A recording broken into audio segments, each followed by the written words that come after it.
বাবুকে আমরা 7 দিনের রিমান্ডে আনি। কারণ আমরা যখন কাউকে নিয়ে আসি কিছু তথ্যপত্র তো আমাদের কাছে থাকেই,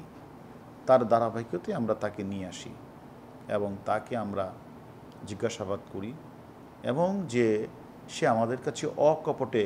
স্বীকার করেছেন যে সে আমাদের যে কাছে যে 164 করা মূল ঘাতক শিমুল ভুঁইয়া, তার সাথে সে কিন্তু ভাঙ্গাতে মিটিং করেছেন এবং সেখানে তিনি ছবি দেখিয়েছেন, মৃত ব্যক্তির ছবি দেখিয়েছেন। এবং পরবর্তী পর্যায়ে আমরা বাবুকে যখন জিজ্ঞাসাবাদ করলাম যে আপনি ছবিটা কাকে কাকে দেখিয়েছেন, সে আরেকজন নেতার কথা বলেছেন। সে তার মোবাইলগুলি কোথায়, সেও বলেছেন আমার আরেকজন নেতার কাছে আমার মোবাইল। সেই কারণেই আমরা জিজ্ঞাসাবাদ করার জন্যেই যে এখানে গাড়ির ভিতরে যে টাকা পয়সার কথাবার্তা বলা, তাকে টেলিফোন করা, একটা কিলারের সাথে বসে মিটিং করা, যেখানে বাংলাদেশের প্রতিটি মানুষ একজন জনপ্রিয় সংসদস্য হত্যাকাণ্ড সংঘটিত হয়েছে কলকাতার মাঠে, তাকে খুঁজে পাওয়া যাচ্ছে না, যেখানে আমাদের দেশের মানুষ আইন শৃঙ্খলা বাহিনী উদ্বিগ্ন, যেখানে ইন্ডিয়ার পুলিশ উদ্বিগ্ন, সেখানে 16-17 তারিখেই তারা ভাঙ্গাতে বসে গাড়িতে বসে বাবু এবং কিলার শিমুল ভুঁইয়ার মিটিং, সেখান থেকে একজন নেতাকে টেলিফোন করা। এখন আমাদের কথা হলো এই যে বাবু যে কথাটি বলেছেন যে আমি ইমুকের সাথে কথা বলেছি, আমার মোবাইলগুলি ওনাকে দিয়েছি, এইগুলি আসলে যে তথ্যগুলি আমরা পেয়েছি এবং সেই তথ্যগুলি আসলে বিচার বিশ্লেষণ করার জন্যই আমরা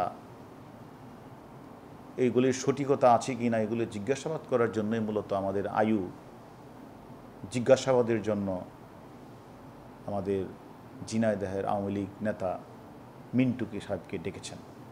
মিন্টুর কাছে এই তথ্যগুলি জানতে চাইবেন। আমরা যদি আমাদের আয়ু যদি এই তথ্যগুলি জানতে চাইতে গিয়ে যদি সদুত্তর দিতে পারেন তা উনি চলে যাবেন, আর যদি আয়ুর কাছে এই কোনোটারই সদুত্তর দিতে না পারেন, আমাদের ইনভেস্টিগেশন অফিসার তার তদন্তের ধারাবাহিকতায় উনি যা করার সেটাই করবেন। যে মানুষগুলি নৃশংসভাবে হত্যা করে পৈশাচিক কায়দায় লাশটাকে টুকরো টুকরো করে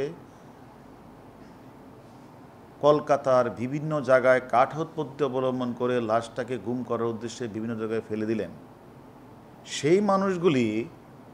তার মূল যে কিলার শিমুল ভুঁইয়া বাংলাদেশে আসলেন 15 তারিখ, 16 তারিখ এসে ইনি ভাঙ্গায় গেলেন, ওনারা ভাঙ্গা থেকে আসলেন, ওনাদেরকে দেখালেন, ওনারা দেখলেন, দেখার পরে উনি অনেককে দেখালেন যে তারা দেখলেন, তারাও কিন্তু এমপি সাহেবের বাড়ি যে জেলা তারা তো সেই জেলা। এটা তো আমি মনে করি যে